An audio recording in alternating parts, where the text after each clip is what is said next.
What we're going to do this morning is discuss Indian foreign policy, especially in recent times, and we're going to discuss it with the person who's in charge of that foreign policy. And we are going to try and uncover and unclutter some of his work over the last 6 months since he's taken office. And try and piece together what this session attempts to do is what we call the India way. So let me start with that as my first question to you, sir. What is that India way? How are we managing contests, conflicts, disruptions, and how are we making our presence felt in the international arena? Well, first of all, let me say that it's very good to be here. Thank you, Samir and the ORF team. I think you've done a splendid job as you've done the last 4 years. And it's good to see so many people from across the world, from India. Let me respond to your question, what is the India way? So I'd put it, let me start with what is not the India way, okay? I think it is not the India way to be an disruptionist power internationally. I think we should be a stabilizing power. I think there are already enough forces of disruption in the world. So somebody needs to make up a bit.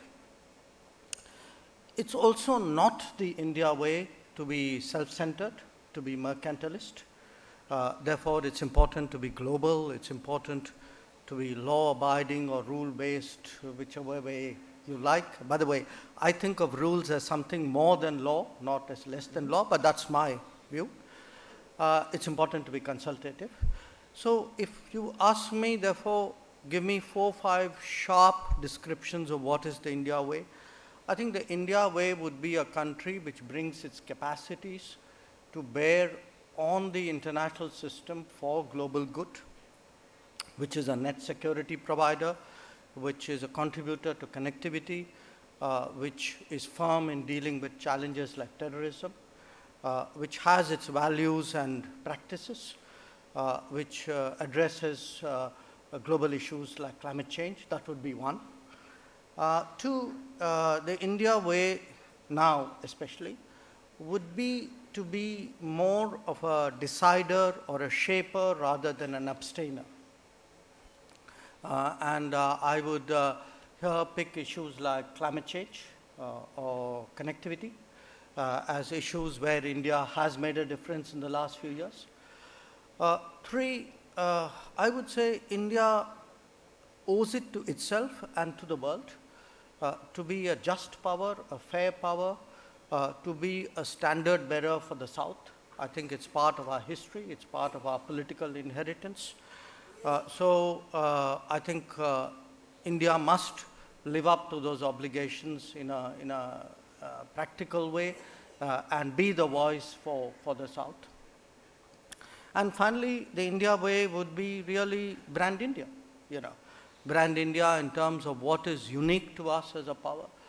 The fact that we have this extraordinary diaspora which connects us in a way in which it does to very few powers. The fact that today we would be increasingly a pool of global talent, that our heritage, our traditions, what you've seen happen with yoga or what you see now happening with Indian traditional medicine, and also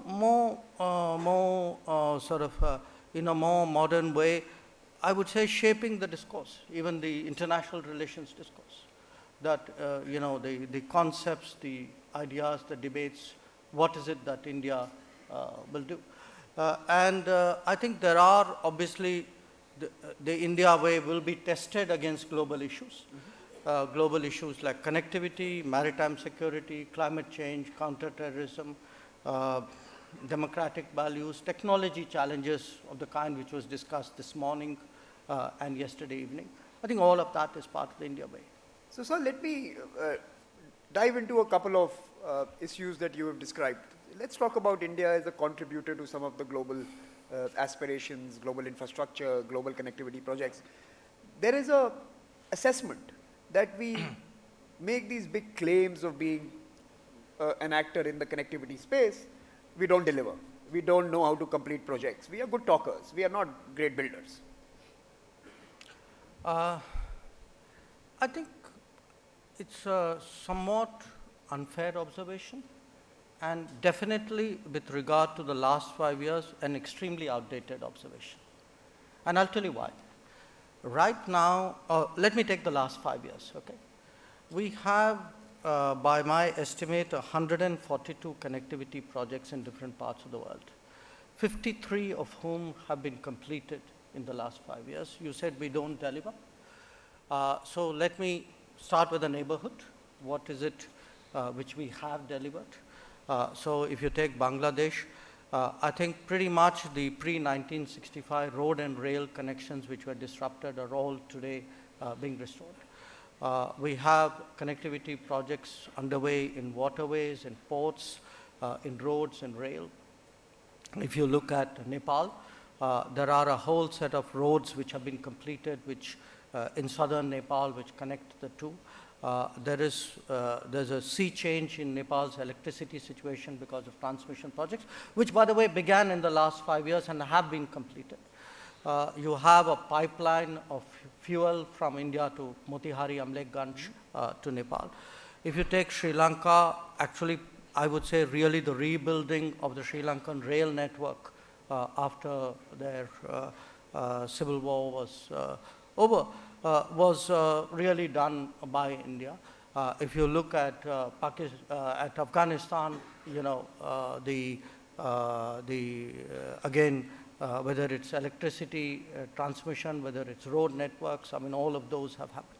So I think to some degree, India is a prisoner of its past image. We have to get behind that. And now I was talking the immediate neighborhood, but I could go beyond. I mean, as soon as this conference is over, I'm going to Niger to inaugurate a convention center which we built in 14 months, which would be among the largest convention centers in that part of the world.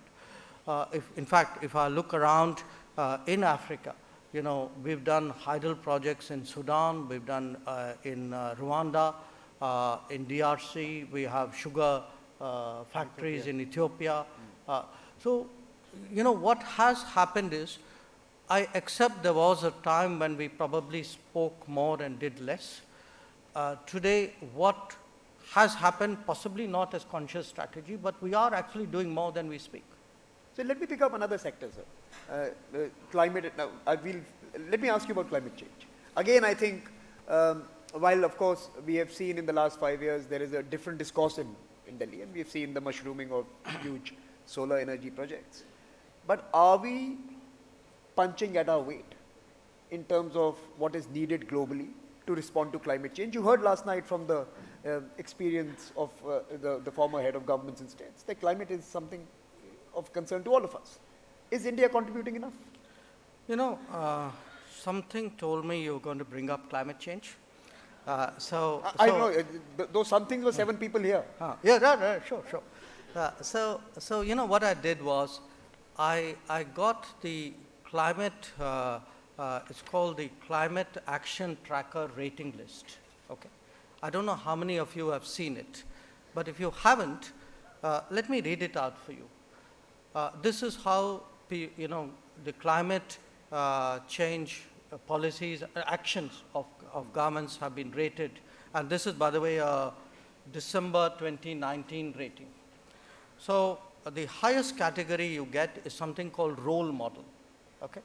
So the role model, by the way, is Morocco and Gambia, okay? Then the next category are countries who have kept to the Paris Agreement 1.5 degree compatible commitments. Now here's the list, okay? And this you'll find very interesting. Philippines, Kenya, Ethiopia, Costa Rica, Bhutan, and India. Okay, I repeat, Philippines, Kenya, Ethiopia, Costa Rica, Bhutan, and India.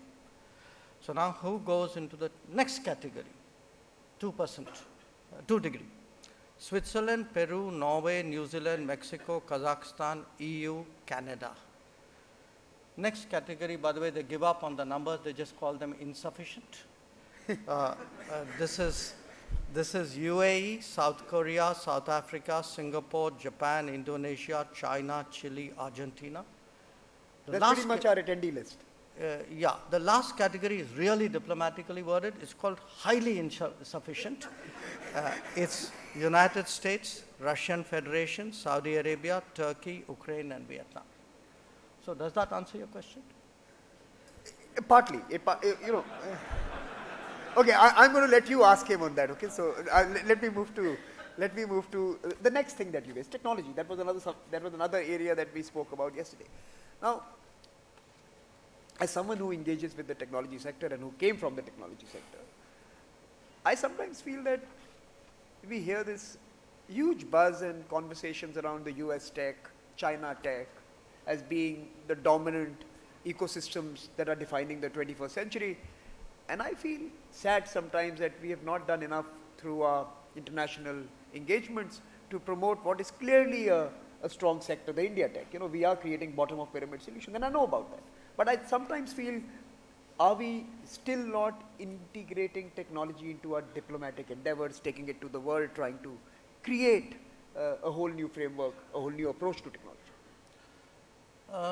Well, look, I'll answer that from a slightly different perspective. I'm not a tech person, but I'm a sort of I'm in the image business, okay? And what happened was, between the dot-com revolution and Y2K,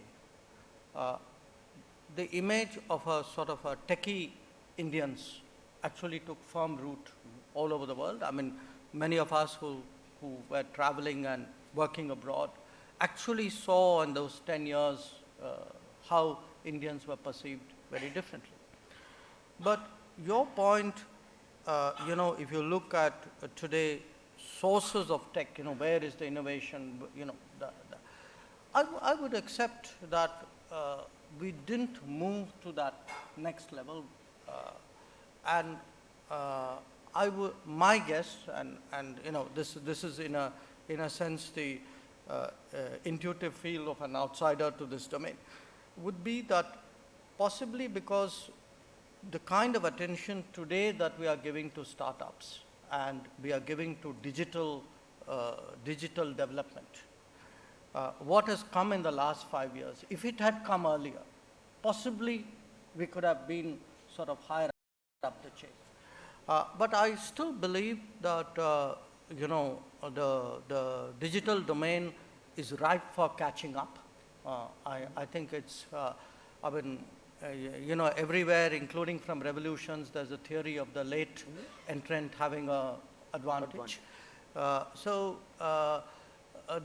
you know, my sense is it is conceivable, if we go the direction we now seem to be going, that you know, you could perhaps in the, I don't know, the 8th or the 10th edition of Raisina, we could be having a very different conversation on this. Let me expand that question a bit. Recently we read in the newspapers you have actually created a division within the ministry, which is looking at emerging technologies. And again, I want to pose a question.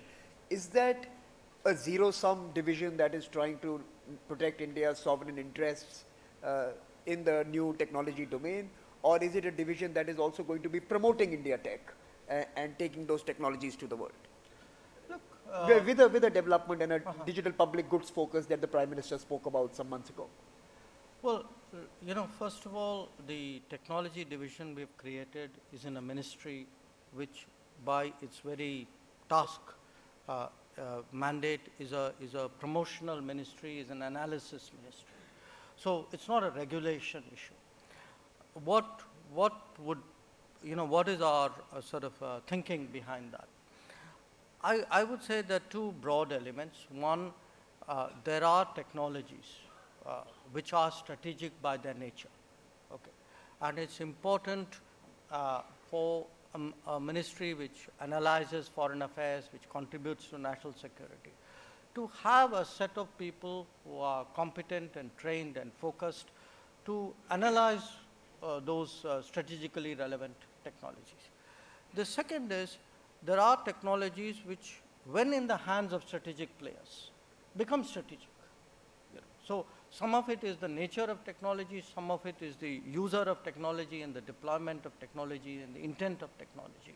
Some of it was discussed by the panel yesterday. So I think it's a mix of that. Today we can't, I think it's no longer realistic to deal with technology as economics, which used to be the old-fashioned way 20, 30 years ago. Today, technology is very much strategy, and I think we need to, that's what we, in a sense, we are responding to. Moving from domains to geographies, I think that we also yesterday in the opening session and in the dinner conversations heard about important developments that will implicate all of us. Mm-hmm. So let me start with, since I can see Foreign Minister Zarif here, let me start with Iran. And you're someone, if I remember correctly, you were in DC and then you were in Iran. That was scheduling. Okay, so no, I'm not implicating your travels to what happened, but what does India do? At this moment, are we a bystander and an onlooker? Are we someone who's going to be implicated by what's happening? Or are we going to be shaping what's happening? And I think that's the question that some of us are asking. Well, look, I think you would get a small part answer from me. You would get a larger part answer from Minister Zarif. But I would say this, where the United States and Iran are concerned, these are two obviously very individualistic, independent-minded players. They have had a fairly recent history of dealing with each other. So I think, for countries like us, and when I was in Tehran and discussing with Minister Zarif, our issues are really reflective of concerns which India and frankly most of the international community has about the direction of events in that part of the world. Because what happens finally will depend on the players. But what is important for us is, there are parts of the world where perhaps the stakes are less and the implications of it for the world are less. But this is enormously important. And therefore, in the developments that you've seen in the last few days, it was natural for countries in the world who obviously had interests out there to talk to each other, to consult with each other, to discuss with the parties concerned as well, and which is why we had a conversation as I did with many other ministers. But at the end of the day, it is the ball is really in their court. So you are also seen by many in New Delhi and perhaps around the world to be a realist, and I'll use a diplomatic term, a realist on China. In the last 6 months... That's a political science term, it's not a diplomatic term. So how would you assess this relationship and where do you think we are headed? With China? With China. Look, I would say, it's not where are we headed. To my mind, there is a certain requirement for both countries. Neither country can actually get this relationship wrong. And the reason is this. One, we are neighbors, okay? And whatever you might say, it's vital for neighbors to sort of reach understandings as a general principle. And by the way, generally being neighbors, it's often because you have issues as neighbors, there are the challenges which come out of it. But the India-China relationship, I think, has a very unique characteristic, which is that very rarely in history have two powers who are neighbors actually gone up in the international order in approximately the same time frame. So each one of the countries is sort of reaching a new equilibrium with the world, but also with each other at the same time. I think it's very important today that it's to my mind absolutely necessary that the two countries find an equilibrium and find accommodation and understanding on the key issues which affect each other. So for me, this is a must. It's not a choice. And I'm reasonably sure somebody strategic in China would have a similar view. The challenge would be, it's not do you get along with each other or not get along with each other. As I said, to me, that's not a choice. I mean, we have to get along with each other. The challenge is what are the terms and, what is the basis and how does it actually work? I mean, and that's where, I would say it is work in progress, and it will continue to be work in progress because both powers are very dynamic in terms of where they stand. I mean, today, at least in economic, if we kind of do an economic ranking, you can say, well, China is the number 2 in the world and India is what, number 5 or number 6 in the world. Probably within the space of a decade, we'd probably be 2 and 3. And maybe in the space of the next quarter of century, I don't even know what our numbers are going to be. So, if you are going to be 2 and 3, and then you're going to be neighbors, and you are the dynamic forces of the world, I mean, ask yourself what, clearly the logic of reaching an understanding is a very, very powerful logic. Let's move to the next relationship, which is of importance. That we had Foreign Minister Lavrov with us this morning, and you saw the excitement in the hall and outside. Have we moved beyond nostalgia with Russia? From the Soviet times, that relationship. I like nostalgia. I started my career in Moscow, so I'm entitled to nostalgia. Look, I would say something about the Russia relationship, and I've reflected on it a great deal. Just think of the last 50, 60 years, okay, maybe a little bit more.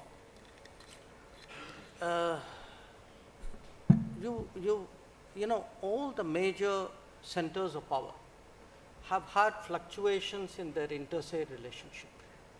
Russia, America, Russia, Europe, Russia, China, a lot of volatility there. America, India, America, China, America, Europe till now was steady, some volatility now. Now, if you kind of plot these inter-se relationships, to my mind, actually an extraordinarily steady relationship has been one between India and Russia. It's actually a standout relationship for its consistency. And it has intrigued me why that is so. When, the best answers that I can come up with, and I'm open to more explanations. On the one hand, it's very deeply rooted in a sort of a geopolitical understanding, if you would. I think there is a fundamental Eurasian underpinning to this relationship, which is often unspoken, but it sort of expresses itself in different ways. And the other is, it has also been sustained by strong sentiment. And I think sentiment should never be underestimated in international relations. Look, my mother is today pushing 90, okay. She still remembers standing on the streets in Delhi and welcoming Khrushchev and Bulganin in 1955, the year I was born. It still is there in her mind. So if you look at actually what is popular, what does the street say? I think we tend to underestimate the contribution of the street to shaping foreign policy attitudes. And I think the street has held very steady on Russia. I would say when it comes to United States, actually the street has changed. The United States was not the most popular country a few decades ago, but today look at the street sentiment. It's very, it's a very interesting. So let me push you on that particular point. United States. I think let's move to United States. Are we under-delivering in terms of the potential of that relationship? And I'm coming from the street side. If you talk to the business folks, you talk to the cultural folks, you talk to political scientists, my community, the academics, we have a far greater degree of convergence and integration than what you would read in the newspapers when you hear our foreign ministry speaking to the State Department on a number of issues. Do you think we are lagging behind in what we are doing in strategic terms versus what the streets would really want the relationship to be? Well, look, I mean, I don't mean to be disrespectful of the media, but I think by its very nature, the media focuses on the formal processes, on where there are issues of difference or divergence, and you know, if there are 10 things which you say positively about each other, but the 11th one is not, that's the one they'll home in on, and that's their business. Okay, I understand that. So I don't think we are under-delivering on the relationship. In fact, I think the challenge has been really to sort of channel the energies and the positive sentiments. And if you look today, I mean, there's virtually no area of activity where India and the United States don't work with each other and deal with each other. I mean, it is sort of, it used to be a very G2G and not always positively G2G. It is today our biggest B2B. There's a high element of B2G. There's a T2T, tech to tech. There's a P2P, people to people. So, I mean, you tell me, I mean, I pick a sector and I will show you something substantive happening in that relationship. So, and my sense is, you know, the changes which happen in the United States, in a sense, the bilateralizing of the United States, the fact that the United States, for a variety of reasons, is looking beyond alliances, and also the fact that we are moving into a more knowledge-driven world where, you know, the importance of talent and innovation would be more for global politics and global strategy, global power. I think those are all promising opportunities for really taking this relationship forward.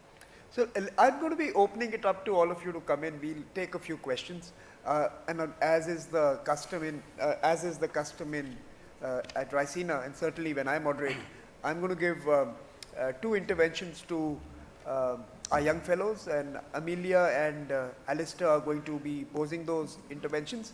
But before you do that, let me just ask a short, quick question, because I just remembered, I got a message from a friend of mine in Brussels, and he says your foreign minister's visit is here, he's come and met think tank. The Europeans are surprised by your outreach to them. Is that relationship changing?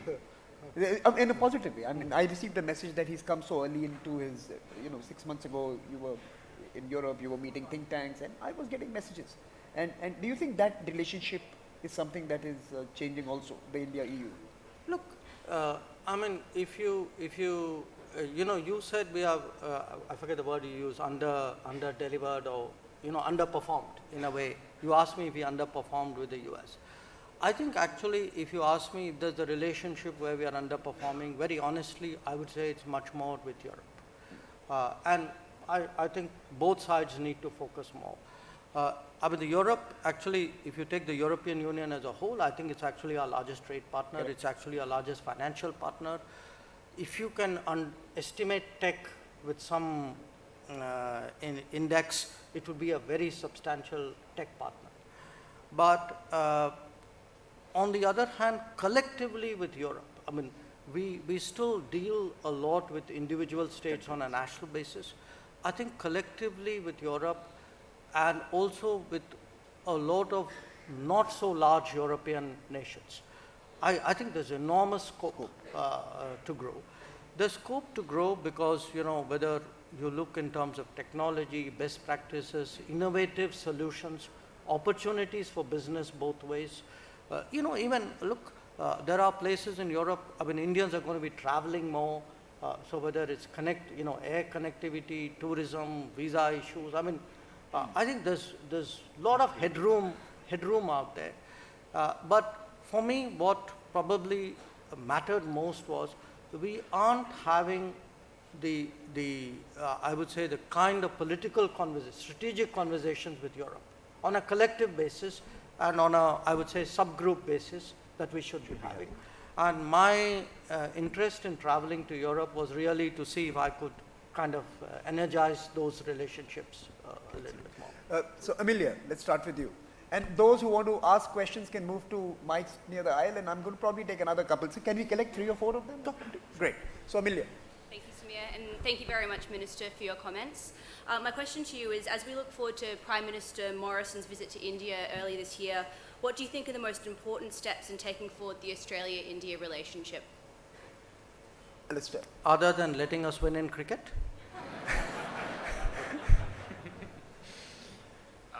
So thank you very much, Minister. You spoke about the Indian way, the importance for practical actions in the China-India relationship, but also now the need for strategic discussions in India's relations with Europe. So my question is, what is the Indian vision, but also the real-world actions required to fully realise the Indian way of global governance and the rules-based international system? Sorry, can you repeat the last part? Sorry. So on the last question, the question is, so what is the Indian vision for global governance and the rules-based international system? Okay. And what are the practical actions required To make that happen. realise that? Okay. Excellent. There was a hand there. Yes, please. Go ahead. Introduce yourself. Hello. Hello, sir. I'm Prakhar Kumar. I'm an aspiring civil servant. My question is, sir, it is said that power is not given, it has to be taken. So has India shied away from taking power? Like India can mediate between Iran, US, Russia, Israel, Palestine, but India has always shied away from taking power. India has always talked about being an emerging global power, but has not taken the power. So what do you think? India is better off staying away from the complex issues, or should India take these opportunities? Thank you. Okay, let me take one more and then I'll come back to you. The lady there, please. Good morning, sir. Thank you so much for your comments. I'm Dr. Swasti. I teach security and strategic study at Aligarh Muslim University. And I have a very specific question for you, which is that on the one hand, as you keep saying, that India would like to engage with China in more constructive ways. But on the other hand, India's denial of joining the RCEP, despite Japan, its close ally, pushing for it. So in your opinion, do you think this is a kind of a disbalance, in India's perspective towards economic multilateralism? And the other thing is that I understand one question. India's One reservation. question. I'll limit it to one question. All right, That's a fair you. question. Thank you. Yeah, and the last one, the lady here, near the mic. I'm sorry, I'm going as per order of. My name is Tripti Nath. I work for the Asahi Shimbun, Japan's leading newspaper. Connectivity and development have been the underlying... Can you come closer to the mic so that we can hear you? Or can you take the mic in your hand? Maybe that's easier. Yeah. Connectivity and development have been the underlining principles of Narendra Modi's governance from day one, and that has also been the USP. There was a lot of excitement when the bullet train project started with Japan, and Mr. Modi has an extraordinary equation with Shinzo Abe, and that has really set things going. But on the domestic fronts, there have been, along with the excitement, a lot of anxiety over the delivery date of the project, and there have been concerns that because of litigation over land acquisition, we may not be able to deliver things on track. To what extent is this going to affect India's relationship with Japan? Thank you. Okay. Well, let me start with the Australia question. I think it's not a secret that we had hoped very much that the Australian Prime Minister would have been here at the Raisina Dialogue, and he had compulsions at home, which we completely understand. There's an extraordinary situation there.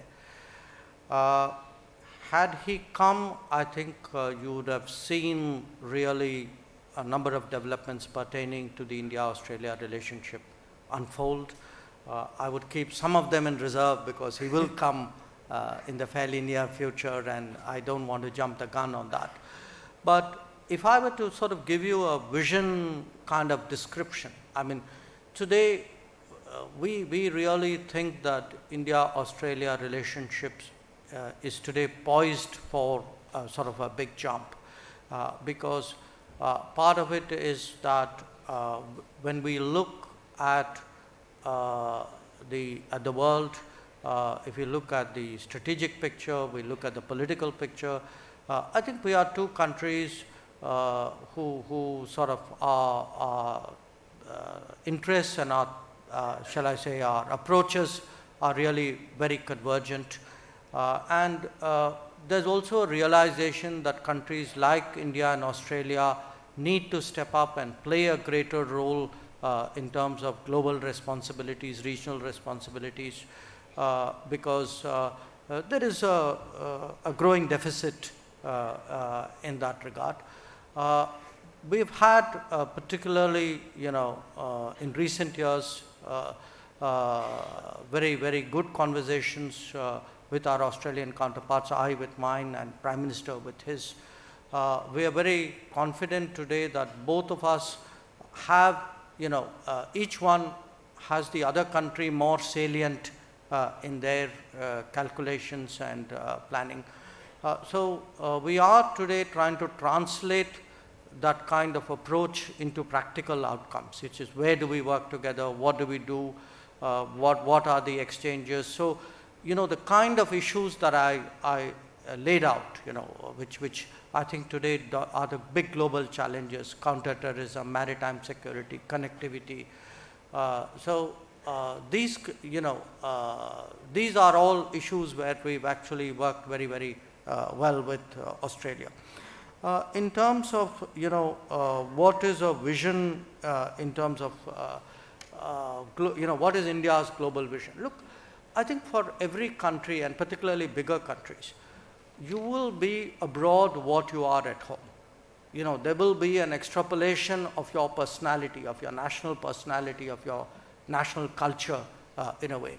So a lot of what we want to be abroad, the kind of world we want to see, I mean, we are a political democracy, we are a pluralistic society, we are a market economy, we have historically been very open to the world. I think you will see all those traits reflect themselves. You can actually, if you look at Indian positions, that I think is very evident. What perhaps has changed is that with greater capacities and more influence, probably, what would have been a preference or an opinion would today be perhaps expressed a little more firmly and decisively than that. On the issue of, is India this taking power, giving power? Look, I wouldn't quite put it the way you had posed the question. I think today, certainly for a country like India, it is much more issue of influence. I would be more comfortable with that than, taking power sort of thing. And I would, I think the image of being reluctant, of shying away, I don't think holds true anymore. And I'd pick one particular domain as illustrative of this. People speak of, being a net security provider. Correct. Okay. Look just at the Indian Ocean region. Today, India has 16 white shipping agreements. It has given naval equipment, ships, to 8 of its Indian Ocean neighbors. It has coastal surveillance radars in 6 of its countries. It has done 7 HADR operations in the last 5 years, major HADR operations. It has today extended defense lines of credit close to $2 billion to 11 countries. It has trained more than 1,000 troops in the last 5 years. It has military training teams in 11 countries. It does hydrography cooperation with 5 of its maritime neighbors. So I put that to you saying, look, this is a practical example. I'm giving you numbers, region, places, which shows really where our influence is going. Regarding the RCEP, where RCEP is concerned, at the end of the day, RCEP is an FTA. Okay, it has to be evaluated on its trade merits, its gains, and its costs and its benefits. I think the bottom line at Bangkok was that the offers that were on the table did not match up to what we thought were our bottom line requirements. We haven't closed the door on it, but the fact was there was a gap, and there was a substantial gap out there, and therefore we took the call that we did. So, the ball is in the court of the countries concerned, whether they make it worth our while. But we would evaluate RCEP at the end of the day on the economic or the trade merits of ourselves. And finally, the high-speed rail question. Look, big projects will have problems. Projects don't come easy, and particularly projects which involve, land and construction and so on. So I won't, to be honest, I don't have such a detailed fix as to give you the sort of answers like timelines and so on. But my broad sense is that, look, both countries are committed. It's a prestigious project. It's a major project. It will make a technology difference in India when it comes in. And certainly, I would imagine both countries will do their utmost to find something which works for both of them. So, time is up, but before we go, I have to ask you this question. Since you took charge as the foreign minister, we've had interesting times in India. The Kashmir issue, the Citizen Amendment Bill, shutdowns, etc. What do you tell the world when you go out? About them? Lots is happening here. I'm sure people ask you questions, right? These are real questions. Well, look, what I tell the world is, if you look at a lot of this, partly the world has common challenges. Terrorism is a common challenge. Separatism is a common challenge. Migration is a common challenge. So don't think that these are problems which are unique to India. This is a national variant of what are challenges in many parts of the world. And I think when people look at it and assess it and analyze it, they should in fairness ask themselves, how did they respond to it? They've also been in stress situations. They would have had, disturbances in the neighbors. Europe saw it in North Africa. You've had, a large part of the world saw it when 9/11 happened. How did they all respond to this? So when you look at a country like India, which is dealing with these common challenges, the national variant of those common challenges, I think it's important to in a sense, reflect on your own way of handling it. Even something like naturalization, what is the pathway that other nations have taken in regard to naturalization of people? I think it's worthwhile looking at it. What are global norms on a lot of these issues? So that's one thought. The second thought would be, don't get fixated on the dots and forget the line. There is these are important issues. I'm not understating them. But at the end of the day, they reflect a mindset towards governance. And a lot of what's happened in the last 6 months are sort of in the political sphere. But the same mindset was also evident when it came to socio-economic issues, when it came to issues like gender gaps, when it came to sanitation, when it came to urbanization, when it came to skills, digital, etc. So the bottom line is, are we going to sort of just inherit problems, multiply them and pass them on?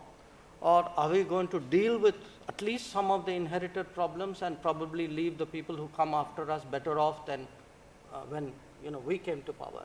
I think that is an issue.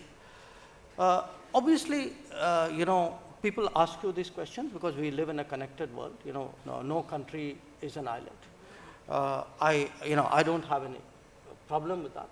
I think people are entitled to have opinions, but people are also entitled to have opinions on other people's opinions. So I think life should be a two-way street. I would say, this conference, for example, has often spoken, one of our themes has been rebalancing of the world. Okay. I think issues like this, what am I doing?